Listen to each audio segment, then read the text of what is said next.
नमस्कार, स्वागत है आपका अपने यूट्यूब चैनल राइजर बिहार में। राइजर बिहार मतलब उगता हुआ बिहार। आज का खबर बिहार के शिक्षकों के लिए बहुत ही अच्छी खबर है।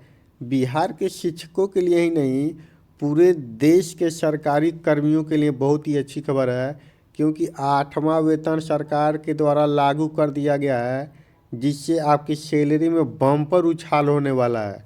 और ये बम्पर सैलरी किस बेस पे काम करती है, उसका नाम है फिटमेंट फैक्टर।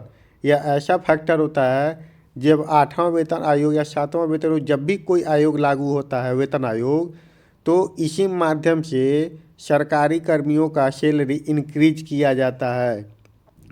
इस वीडियो में हम आपको बताएंगे कि आप बीपीएससी शिक्षक हो या सरकारी कर्मचारी हो या केंद्रीय कोई कर्मचारी हो या राज्य कर्मचारी हो, तो आपके सैलरी जितना है, तो 8वां वेतन जो 2026 के जनवरी से मिलेगा, आपका सैलरी कितना होने वाला है। तो अभी से इस चैनल को सब्सक्राइब कर लीजिए, वीडियो को लाइक कर दीजिए, और हम आपको फार्मूला बताते हैं। दिया है कि फिटमेंट फैक्टर एक मल्टीप्लायर टूल है, जिसे केंद्र सरकार के कर्मचारियों के रिवाइज वेतन को कैलकुलेट किया जाता है। इसी के माध्यम से पता चलता है कि जो सरकारी कर्मचारी हैं, उनका वेतन को कितना गुना बढ़ाया जाएगा। क्या मतलब है इसका, देखते हैं कि पुराने वेतन से रिवाइज या बढ़ा हुआ वेतन कितना ज़्यादा होगा। बेसिक सैलरी में फिटमेंट फैक्टर से गुणा करके निकाला जा सकता है। 1 गुना होगा कि 2 गुना होगा कि 1.5 गुना होगा कि 2.5 गुना होगा या 3 गुना होगा बेसिक सैलरी का, वो फिटमेंट फैक्टर में आता है। इसको कैसे निकालते हैं हम आगे बताते हैं। दिया 7वें वेतन आयोग में से 2.57 तय किया गया था। इसका मतलब है कर्मचारियों का नया वेतन पुराने वेतन का 2.57 गुना हो गया है।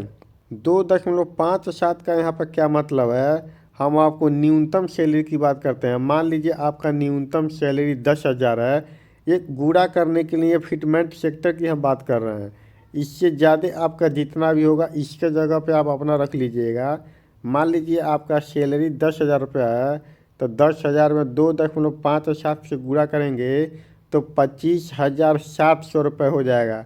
वही बात किया जा रहा है कि मान लीजिए 7वां वेतन 2016 में यदि आपका सैलरी 10,000 था, तो 7वां वेतन लागू होते ही आपका सैलरी 25,700 रुपये हो जाएगा।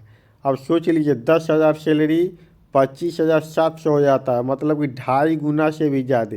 ऐसे ही फैक्टर इसमें भी काम करेगा, लेकिन कैसे निकाला जाता है हम आपको बताते हैं। फिटमेंट फैक्टर से नए वेतन को ऐसे कैलकुलेट किया जाता है, जैसे मान लीजिए कोई नई सैलरी है आपका बेसिक से, जैसे बीपीएससी शिक्षकों का बेसिक पे है 25,000 रुपये, तो मान लीजिए बेसिक सैलरी गुणे फिटमेंट फैक्टर, बेसिक सैलरी हो गया 25,000 रुपये, और मान लीजिए 3 गुना ही फिटमेंट फैक्टर निकलता है, तो 25×3=75। बीपीएससी शिक्षकों का सैलरी हो जाएगा 75,000 रुपये। उसमें मेडिकल जोड़ेंगे और एचआरए जोड़ेंगे तो 80,000 के करीब आपका सैलरी बन जाएगा। 75,000 से भी ज़्यादा सैलरी बनेगा आपका, जो मैंने थंबनेल पे लगाया था। इसको एक और उदाहरण के माध्यम से समझिए। देखिए इसमें दिया कि मान लीजिए किसी कर्मी की बेसिक सैलरी 10,000 रुपये है, और फिटमेंट फैक्टर 2.57 था, जो बात मैंने ऊपर किया था 25,700 रुपये से बता रहा है। अब 8वें वेतन की बात करते हैं कि 8वें वेतन आयोग में फिटमेंट फैक्टर को बढ़ाकर 3 या उससे ज़्यादा किया जा सकता है।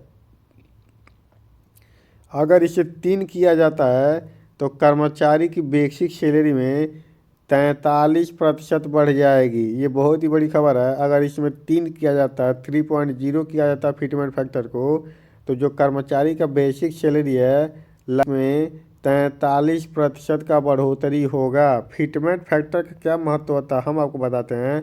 सैलरी इंक्रीमेंट होता है, यह सरकारी कर्मचारियों और पेंशन भोगियों के वेतन और पेंशन में सीधे सुधार करता है। महंगाई के साथ बैलेंस, यह महंगाई के बढ़ते लेवल के साथ साथ कर्मचारियों को आर्थिक राहत देता है। बाजार में इतना महंगाई हो रहा है दिन पर दिन, यदि कर्मचारियों का सैलरी नहीं बढ़ेगा तो महंगाई के हिसाब से जीवन यापन कैसे होगा। एक आदमी के पीछे उसका पूरा परिवार होता है, सबको लेकर चलना रहता है सरकार को, इसलिए सरकार इस पर ध्यान देता है। लाइफ स्टाइल में सुधार, ज़्यादा वेतन कर्मचारियों के लाइफ स्टाइल को बेहतर बनाने में मदद करता है, जो बिल्कुल सही बात है। आपके पास जितना भी पैसा रहेगा उस हिसाब से अपना रहन सहन आप लोग मैनेज करते हैं। कोई भी सरकारी कर्मी हो, कोई भी राज्यकर्मी हो, वो उसी हिसाब से जीता है जिस हिसाब से उसका कमाई होता है। तो सरकारी कर्मियों के लिए बहुत ही अच्छी खबर है। सरकार ने उनका बहुत ही अच्छे तरीके से ख्याल रखा है, जो 8वें वेतन आयोग को मंजूरी दे दी है। ऐसे शिक्षा विभाग से जुड़ी खबर हो या कोई न्यूज हो, चैनल को सब्सक्राइब करिए, क्योंकि हर तरह का खबर आपको यहीं से देखने को मिलेगा। बहुत बहुत धन्यवाद।